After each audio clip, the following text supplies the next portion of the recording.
Hello guys, CALEBBY here. Now today I'm going to share with you why I believe that the Singapore stock market is undervalued. Now something ridiculous is going on between the Singapore Stock Exchange, the stock market, and the Singapore economy as a whole. So in this video, I'm going to share with you why I believe that you should invest in the Singapore stock market. So the worth of all the companies in a country should reflect how good the country's economy is doing. It should therefore grow at the same pace as the country. So when the economy doubles, the stock market should also double. So they would have to keep pace, and over time they will be in tandem with each other. Now before we get on to the video, you see that little button right there? When I point here, it means to smash the like button. And when I point here means to subscribe, so that all the future videos you will be notified. Alright, now take for example, if you believe that you are going to learn something in this video today, you can always smash the like button. At the end of the video, if you have found that you have learned something, you can hit the subscribe button, so that in all our future videos, you will be notified. Now seriously, to move on with the video. So in order to do this video, I've read through 3 different countries' economy, their GDP, and I also checked their stock market. Now take the 3 countries that I've recently done some research on. I took the data from 3 different places of 2 countries and 1 region. I'm not going to call that place a country because I don't want to get banned in that country. Now the time period I'm going to cover will be from 1988 to 2018. The reason why I take 1988 to 2018 is so that you will have a 30-year period where we have all the data. Now I did not take 1989 to 2019 because 2019 is not yet over. We are still in December. Alright, so this 30 years period, now we are going to go through this 30 years period of the country's GDP and its local stock exchange. And you know what you shouldn't joke about? Mensuation. Period. Get it? Okay, back to the topic. The examples I'm going to give for the GDP will be all in USD because that's the standard rate of exchange for most countries except for maybe Kim Jong-un and North Korea.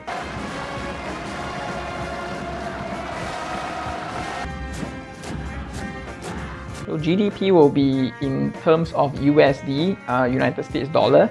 The stock market, however, will be in their local currency.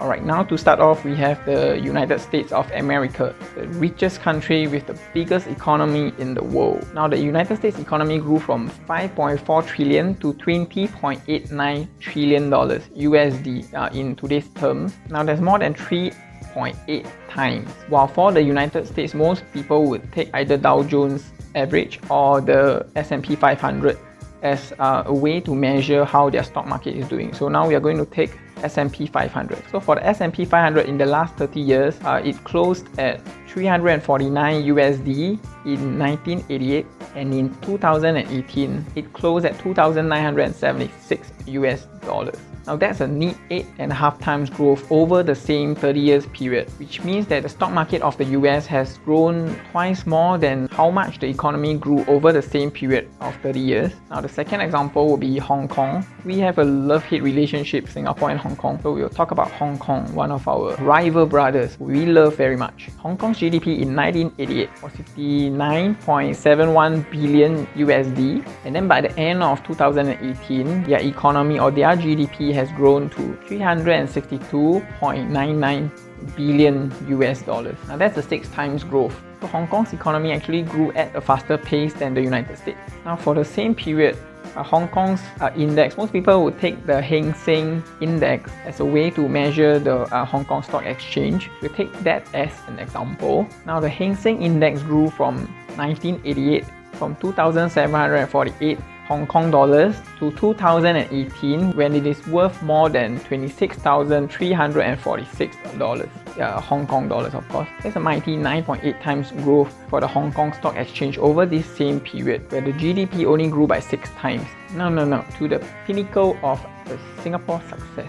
Why I believe that the Singapore stock market is way undervalued. So the Singapore economy grew from 25.37 billion USD in 1988 to 364.16 billion USD over this 30 years period. Now there's more than 14 times growth, 14.3 to be exact. Whereas for Singapore, usually economies would take the STI, the Straits Times Index, as a way to measure the stock market as a whole. Now, the Straits Times Index closed at $14,011 Singapore dollars back in 1988, but in 2018, it closed at a whopping $3,193.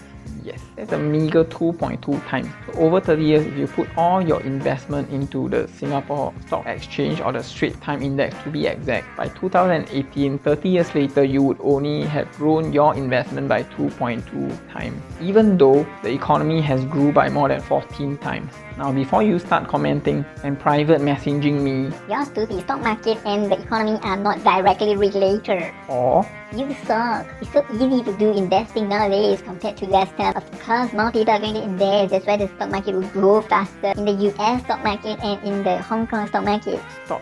Please, let me explain. Now, I agree that due to the many different economic factors like exchange rate, purchasing power plurality, accessibility and reliability to the stock market of the US and Hong Kong as compared to Singapore, even foreigners of US or Hong Kong itself will be investing in the US stock market or the Hong Kong stock market, thereby pushing up the demand and increasing the price ever further, even faster than the economy is growing. If that's the case, it would mean that a bubble has been forming over the last 30 years and is still bloating to this day. Now, either that or it would mean what I would really like to believe, that although Singapore is considered a regional financial hub by most people and most countries, a financial hub accessible to billions and billions of dollars of capital, like what was portrayed in the movie Crazy Rich Asians.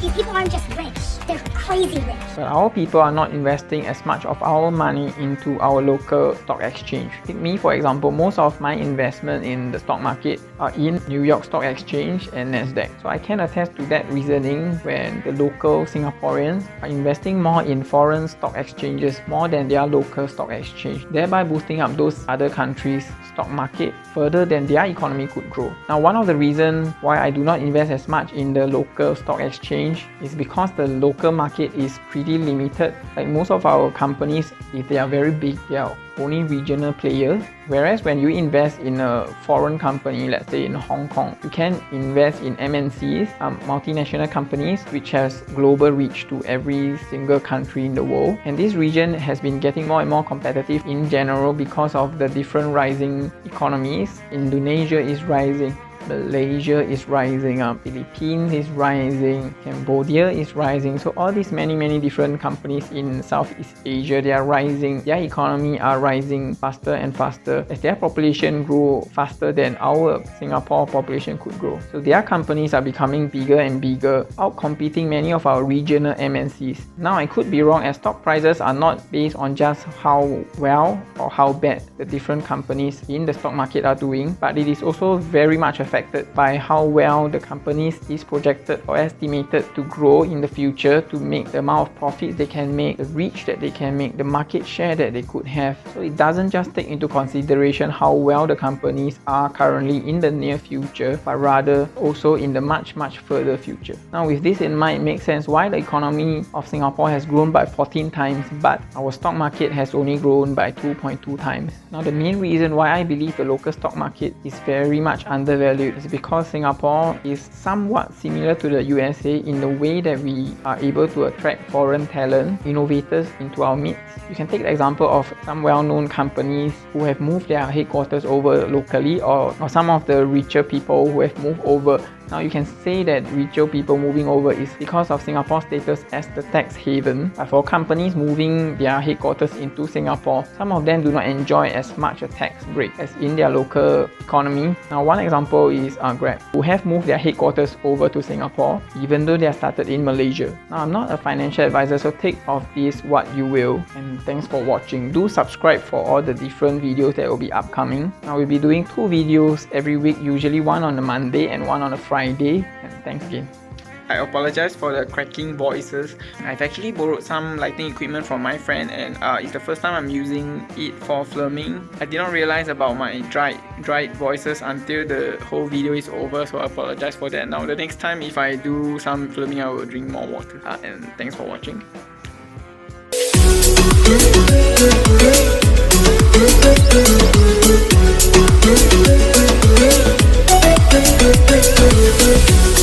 back.